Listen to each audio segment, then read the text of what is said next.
Bonjour à tous et à tous les passionnés de stylo. Je viens vous présenter mon expérience que j'ai eue sur un stylo en particulier, celui que vous avez devant les yeux. Pourquoi j'ai choisi ce stylo-là? Parce que à l'époque, bon, c'était il y a déjà quelques mois, j'avais vu pas mal de revues anglophones sur ce stylo et je n'étais pas d'accord avec ces revues. Et en particulier, il y a eu des revues où le stylo avait été envoyé par la personne qui s'occupe de la compagnie The Good Blue. Donc on peut toujours se poser la question de savoir si c'était pas des stylos qui avaient été choisis en particulier pour être envoyés à ces reviewers ou autres. Donc ce stylo vient d'une compagnie qui s'appelle The Good Blue, qui est en Angleterre. Alors c'est encore une fois une petite compagnie avec juste une seule personne. Alors le stylo est très beau, hein. Il n'y a aucun souci de ce côté-là. Donc on va commencer par y jeter un petit coup d'œil. Alors il est, si je me trompe pas, il est en aluminium, sauf une partie, je pense celle-ci, qui est en laiton. La plume, c'est une plume de type Jowo. En tous les cas, au niveau du grip, ça a été, le pas de vis a été fait avec les standards Jowo. Et c'est un stylo avec un convertisseur. Voilà, tout à fait standard, hein, qui va avec une plume Jowo. Et comme vous pourrez le constater lorsque je ferai quelques comparaisons avec d'autres stylos, il n'est pas très grand.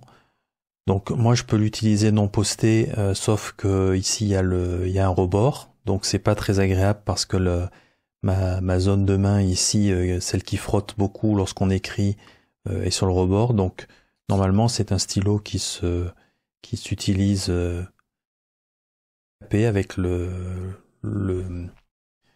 capuchon à l'arrière. Cette partie-là, elle est justement manufacturée pour mettre le capuchon ici, et donc le stylo s'utilise de cette manière-là. Le fait qu'il y ait une plume Jowo, normalement, c'est sans surprise, c'est-à-dire qu'on peut changer la plume. Et à l'époque, j'avais commandé une plume Zoom. Donc vous pourrez constater, ce n'est plus la plume Zoom qui est présente dans ce stylo-là, mais une autre plume Jowo que j'ai achetée et qui est ici en F, une plume F, fine. Alors, pourquoi est-ce que j'ai quelques difficultés avec ce stylo? Alors, il y a plusieurs raisons. D'abord, il a été présenté comme étant un stylo manufacturé avec beaucoup de précision. On voit que le capuchon se visse ici très bien, impeccable, hein. Donc quand le pas de vis est entre la zone de grip et la plume, donc pas de souci. Bon, faut faire un petit peu attention parce que il y a très peu de tours, donc évidemment la manière dont on engage est très important. Mais là où le bas blesse, c'est quand on met le capuchon à l'arrière. Donc, il était présenté que tout avait été manufacturé avec une grande précision. Moi, je pense surtout que le stylo qui a été envoyé au reviewer était parfaitement bien choisi, parce que, contrairement à d'autres reviewers, lorsque moi je mets le capuchon, il tombe. Donc en fait, la précision de manufacturing, elle est pas du tout là. D'accord, alors que c'était pas le cas pour la plupart des reviewers. Donc déjà, moi je ne peux pas mettre le stylo dans ce sens-là, sinon le capuchon, il est par terre. Ensuite, l'autre raison, c'est que je peux pratiquement pas écrire avec. Pourquoi? Eh bien parce que la zone de jonction entre le capuchon et le corps est exactement dans la zone de la main où le stylo frotte. Donc quand j'écris, en fait, le capuchon a tendance, voyez, à remonter. Voyez là? Et il m'arrive même que le capuchon sorte et s'en aille. En fait, c'est très désagréable parce que quand on écrit, on sent le capuchon qui bouge et on se demande quand est-ce qu'il va tomber. Parce qu'évidemment, là j'accentue un petit peu les mouvements, mais ça se passe réellement comme ça lors de l'écriture. Donc il faudrait qu'il soit nettement plus serré sur cette zone-là, que le fameux usinage qui est d'une immense précision. Eh bien, je sais pas où ils ont mis la précision, mais elle est pas là. Donc c'est un stylo que je n'utilise plus depuis pas mal de temps, même si je le trouve très beau, très agréable, etc. Parce que c'est vraiment c'est vraiment trop embêtant. Après, il s'est passé encore autre chose. Et là, ça a trait au support. C'est que quand le stylo est arrivé, donc là, j'en ai plus besoin. La plume qui était présente, c'était cette plume-là, donc j'avais commandé avec une plume zoom. Alors je connais un peu les plumes zoom parce que j'ai une plume zoom j'ai un stylo avec une plume zoom de Sailor. Je vais vous rapprocher la plume, vous allez vite comprendre.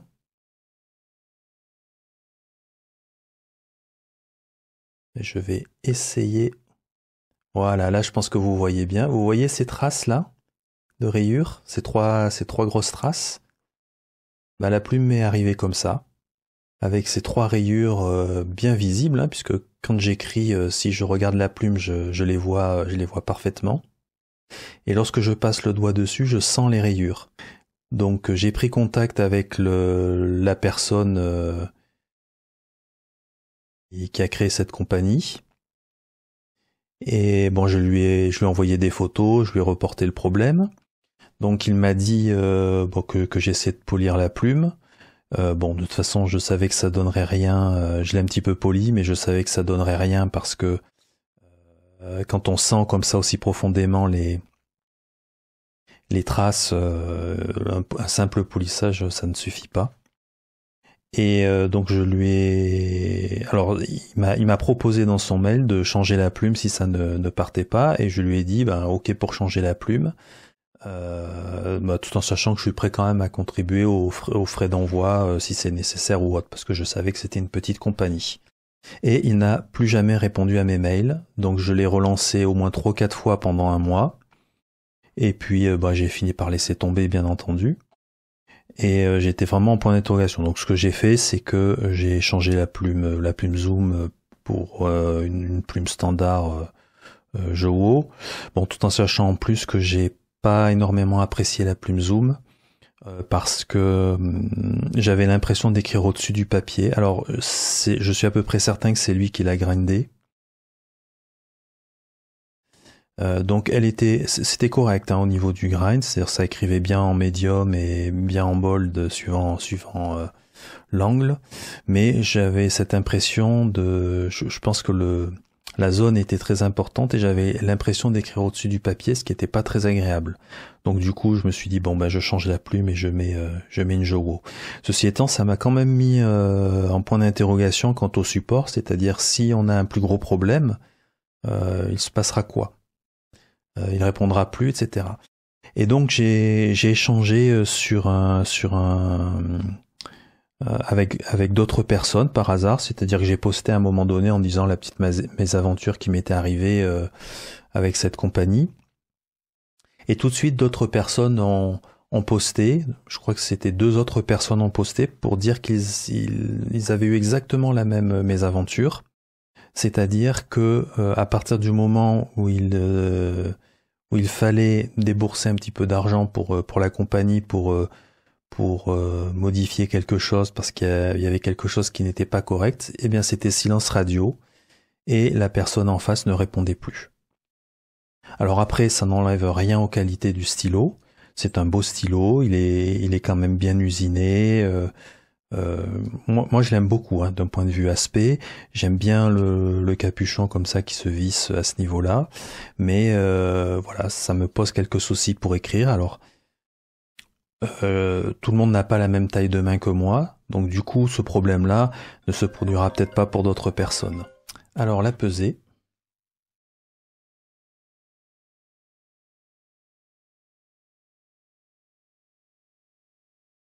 « 34 grammes. Ouais, le capuchon, je pense que ça va être voilà, 2,5, 3. Donc on va dire globalement 31 grammes pour le corps du stylo non capé. Mais comme on écrit normalement capé avec ce stylo, eh bien il faut considérer le poids global de 34 grammes. Voilà, c'est pas hyper lourd, mais ça commence à être un petit poids. Passons à la comparaison avec d'autres stylos. Donc toujours le Lamy Safari, le Pelikan M215 ici, parce qu'il est en métal, et le Profit 1911 en version light, donc le modèle le plus petit. Donc on peut voir que le stylo n'est pas très grand, donc évidemment le Lamy Safari est plus grand et beaucoup plus large en diamètre.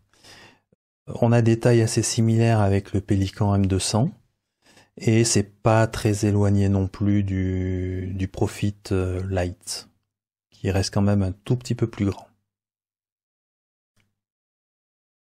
Voilà, et maintenant avec le capuchon mis à l'arrière du stylo. Alors j'ai mis le capuchon à l'arrière du Lamy Safari, mais je pense que c'est plus correct de comparer lorsque le capuchon n'est pas mis, pour donner un ordre d'idée. Donc la dimension est assez proche entre le Lamy Safari en longueur, je veux dire, et le stylo capé. Alors capé ou non capé, de toute façon, c'est relativement similaire avec ce stylo. Si on compare avec le Pelikan M200 et le Profit Light, on voit que les deux stylos, une fois capés, deviennent nettement plus longs. Et si on retire le capuchon, par contre, ils deviennent plus courts. Et ce sont des stylos que très souvent on utilise capés, avec le capuchon à l'arrière. C'est pas un stylo très long, même avec le capuchon à l'arrière, qu'il faut quand même en tenir compte si on a des mains relativement grandes. Passons à l'ancrage du stylo en vue du test d'écriture. Donc je vais utiliser la Noodler's Black. Alors je suis pas un fou de cette encre. Peut-être qu'un jour j'expliquerai pourquoi. Bon, c'est un détail.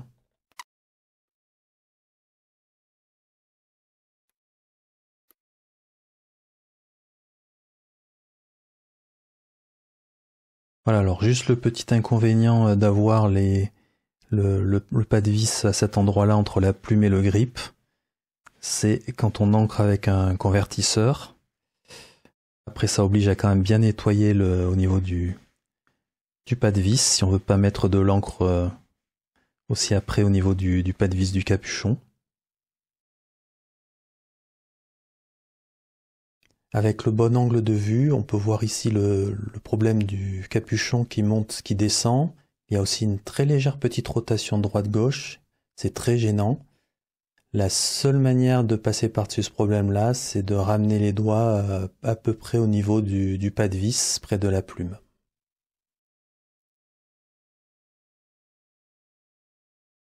Et nous passons au test d'écriture.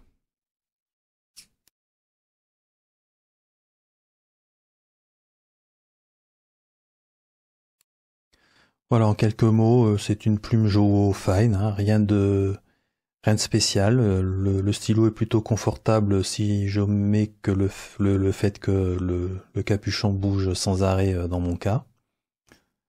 Et vous pouvez voir un petit peu toujours l'interstice. Niveau wetness, au niveau l'humidité de l'encre qui est mise sur le papier, c'est correct, sans plus. Voilà, rien de spécial de ce côté-là. Tout à fait standard. En guise de conclusion, alors j'ai pris sur moi d'écrire ce que j'ai aimé et ce que j'ai moins aimé au niveau du stylo. Donc pour moi c'est un très beau stylo et le fait d'avoir de l'alu en noir et du laiton, c'est vraiment très sympa au niveau des couleurs. Le fait d'avoir une plume au standard Jowo, du coup, ça m'a permis moi de changer la plume, une plume qui était rayée pour une plume qui a un aspect neuf.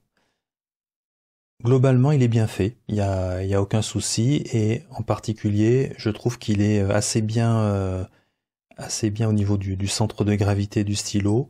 C'est assez plaisant de l'avoir en main. il n'y a aucun problème.